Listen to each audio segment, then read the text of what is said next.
Hello students.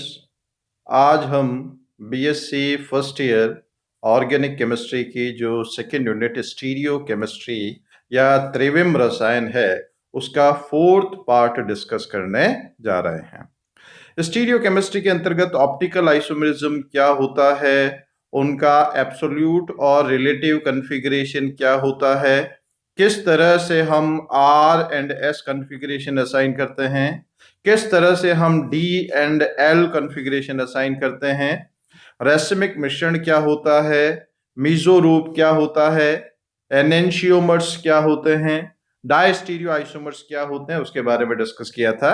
आज हम इस फोर्थ पार्ट में नंबर ऑफ स्टीरियो आइसोमर्स अलग अलग केस में किस तरह से निकालते हैं और साथ ही रेसिमिक मिश्रण का वियोजन किस तरह से किया जाता है, रेसिमाइजेशन किस तरह से करते हैं और उसका हम वियोजन किस तरह से करते हैं, सेपरेशन डी और एल फॉर्म का या आर और एस फॉर्म का किस तरह से किया जा सकता है, वो पार्ट हम आज इसमें डिस्कस करने जाएंगे।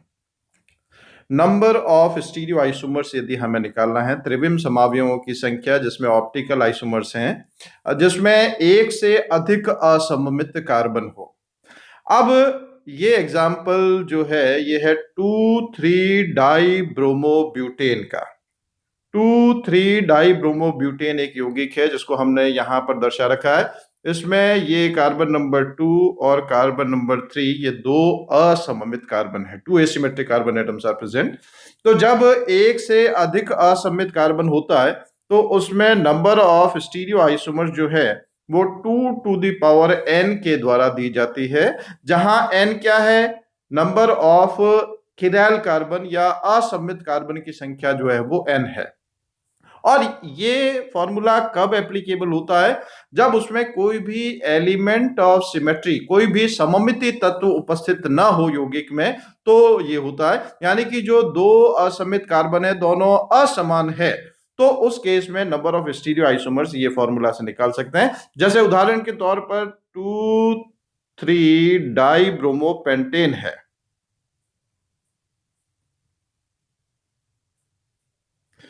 2,3 डाई ब्रोमोपेंटेन ये इस तरह से होगा।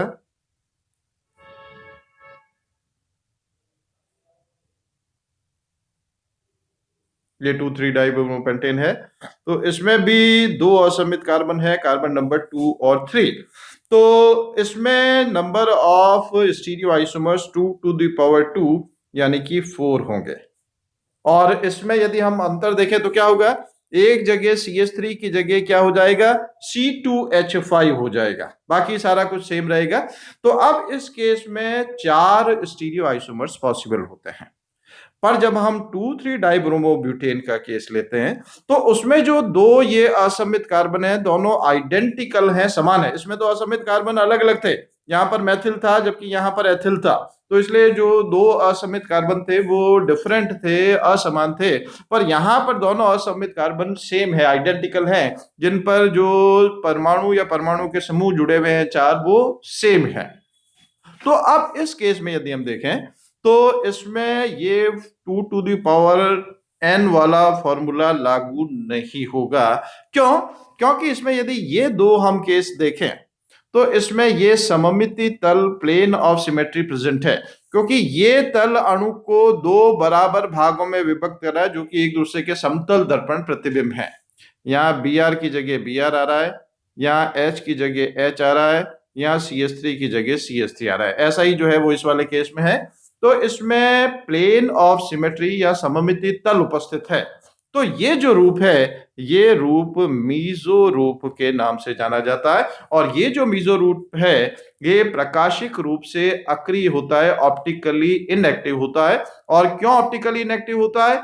आंतरिक प्रतिकार के कारण से, ड्यू टू इंटरनल कंपेंसेशन। क्योंकि suppose upper half part molecule का लाइक को क्लॉकवाइज रोटेट कर रहा है, दूसरा जो है उसको एंटी क्लॉकवाइज रोटेट करेगा और बराबर मात्रा में करेगा, तो रिजल्टेंट जो है वो शून्य होगा।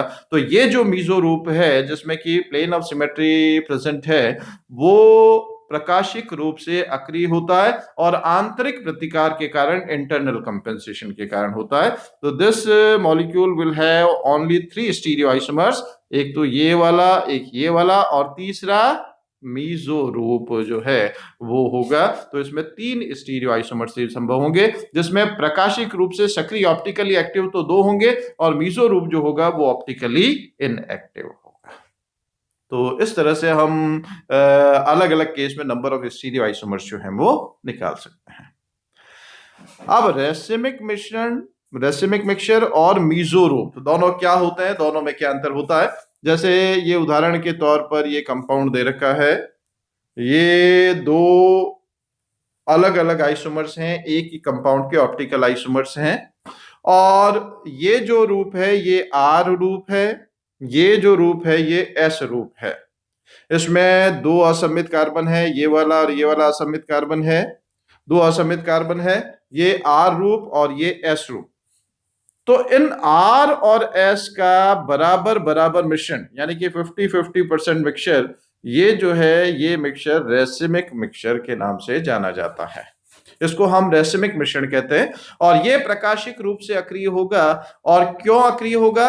क्योंकि आर रूप जितना क्लॉकवाइज रोटेट कर रहा है, एस रूप उसको एंटी क्लॉकवाइज रोटेट कर रहा है, या डी और एल में हम उसको कह सकते हैं। तो परिणाम जो होगा वो क्या होगा? शून्य होगा, 0 होगा, and that's why this will be optically inactive, प्रकाशिक रूप से अक्रिय होगा। तो इसमें क्या होता है? बाह्य प्रतिकार होता है, एक्सटर्नल कंपेंसेशन होता है। 2 अलग अलग रूप हैं और वो दोनों अलग अलग दिशा में उसको, प्रकाश को घूर्णित कर रहे हैं। अब मीजो रूप जो क्या होता है, उसमें internal plane of symmetry present होती है। अभी अभी हमने डिस्कस किया था। तो इसमें यहां पर ये प्लेन ऑफ सिमेट्री प्रेजेंट है, यहां पर भी यही प्लेन ऑफ सिमेट्री प्रेजेंट है। तो इसमें क्या होता है? आंतरिक प्रतिकार है, इसमें इंटरनल कंपेंसेशन है, जिस कारण से ये प्रकाशिक रूप से अक्रिय होता है, ऑप्टिकली इनएक्टिव होता है। और इंटरनल कंपेंसेशन का मतलब क्या है?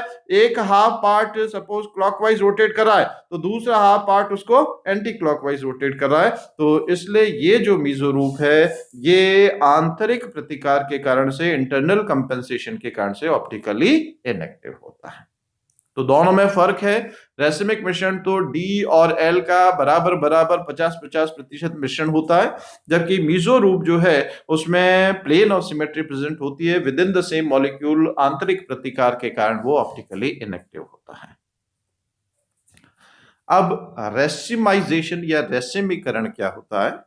रेसिमाइजेशन का मतलब क्या है? यदि कोई प्रक्रिया जिसमें कि कोई प्योर एनेंशियोमेरिक फॉर्म है, या तो प्लस रूप में है या माइनस रूप में है, और उसको हम यदि रेसिमिक मिश्रण के रूप में परिवर्तित कर दें, तो वो जो प्रक्रिया है वो रेसिमीकरण या रेसिमाइजेशन कहलाती है। The process in which pure enantiomeric form either plus और minus get converted into racemic mixture means 50-50% mixture of plus and minus, that is called racemization। या हम ये कह सकते हैं racemization is the process of conversion of optically active form of the compound into the optically inactive racemic मिश्रण। रेसिमीकरण वह प्रक्रिया है जिसमें कि प्रकाशिक रूप से सक्रिय प्लस या माइनस रूप को हम प्रकाशिक रूप से अक्रिय रेसिमिक मिश्रण में परिवर्तित कर देते हैं। तो यह प्रक्रिया रेसिमाइजेशन कहलाती है। और racemisation can be brought about by oxygen of heat, light और केमिकल रिएजेंट।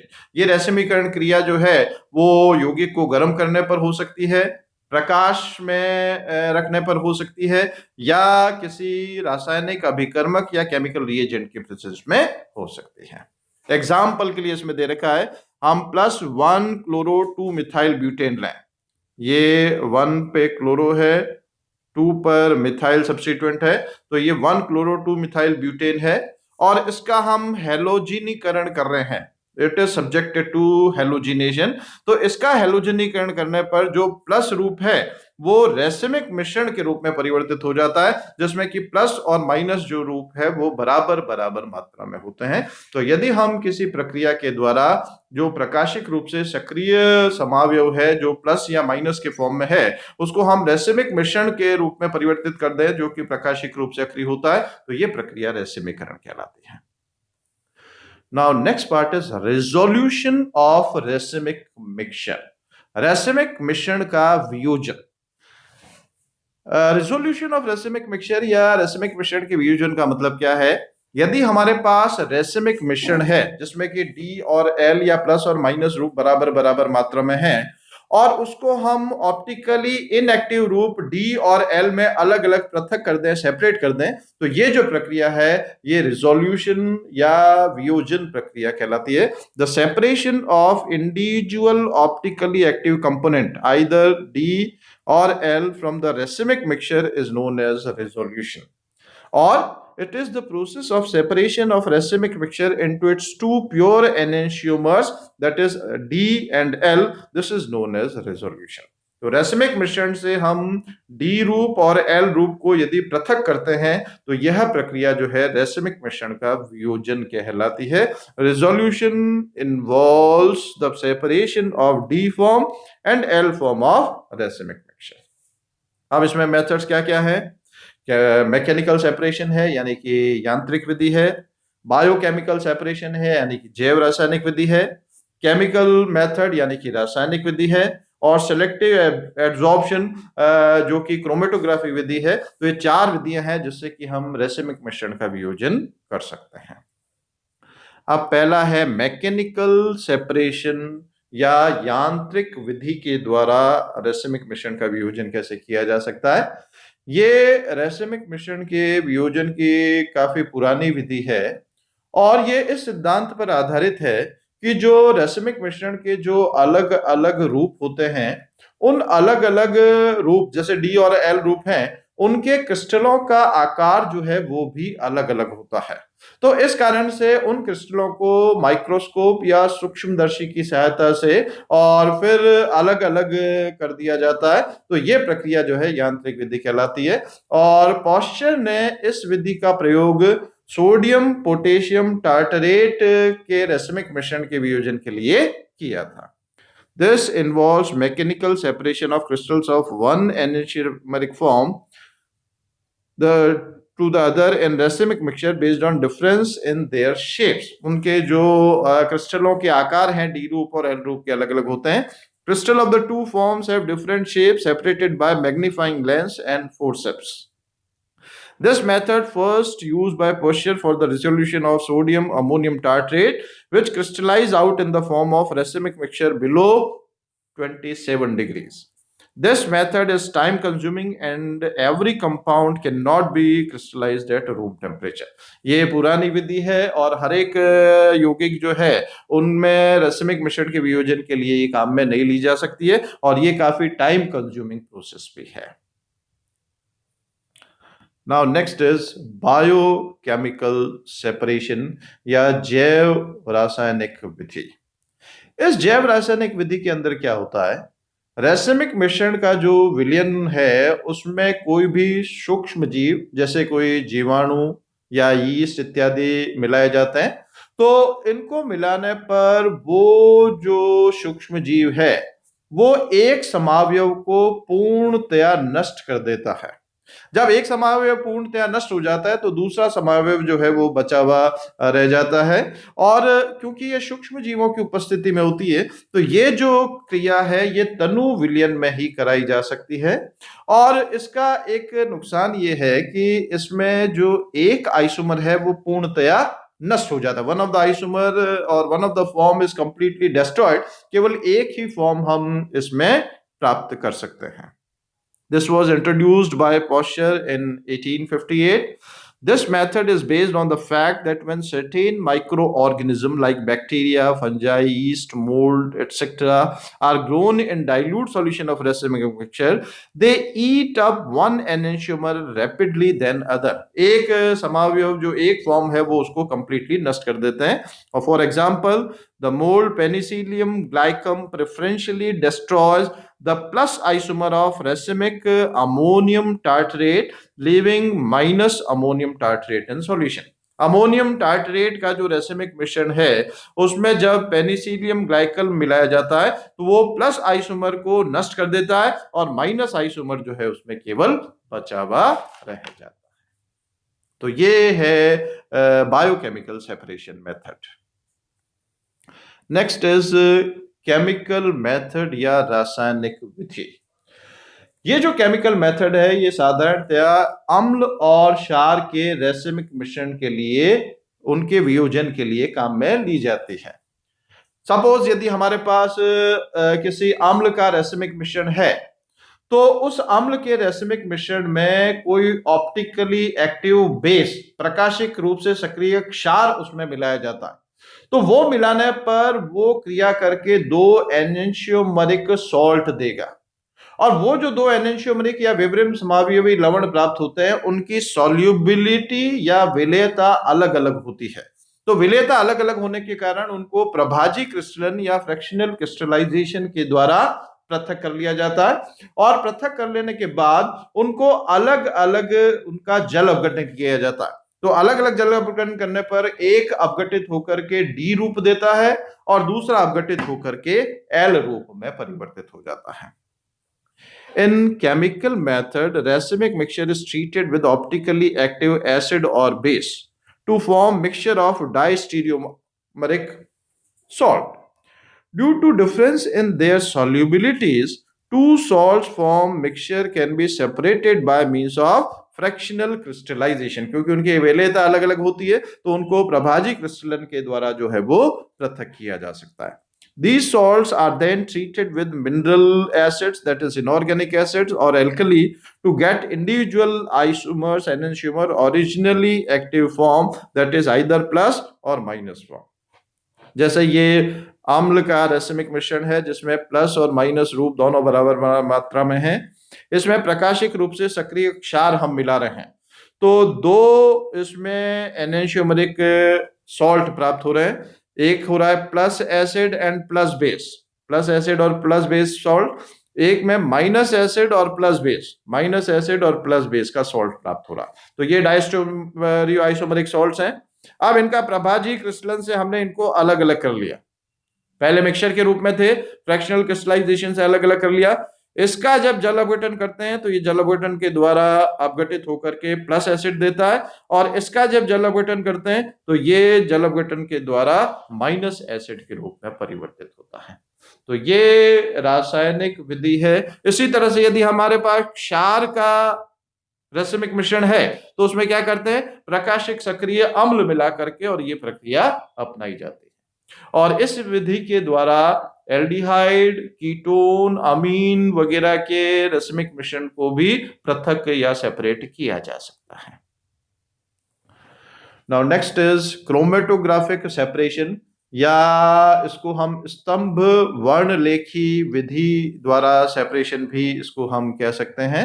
इसमें कॉलम क्रोमेटोग्राफी किया जाता है, और इस विधि का सिद्धांत क्या है, ये इस पर आधारित है कि रेसिमिक मिश्रण में जो दो समावयव उपस्थित होते हैं, उनको जब किसी क्रोमेटोग्राफिक कॉलम में डाला जाता है तो जो अधिशोषक उसमें होता है, उस अधिशोषक पर जो अधिशोषण की प्रवृत्ति होती है, एड्सॉर्बेंट जो होता है उस पर एड्सॉर्ब होने की जो टेंडेंसी होती है, वो अलग अलग होती है।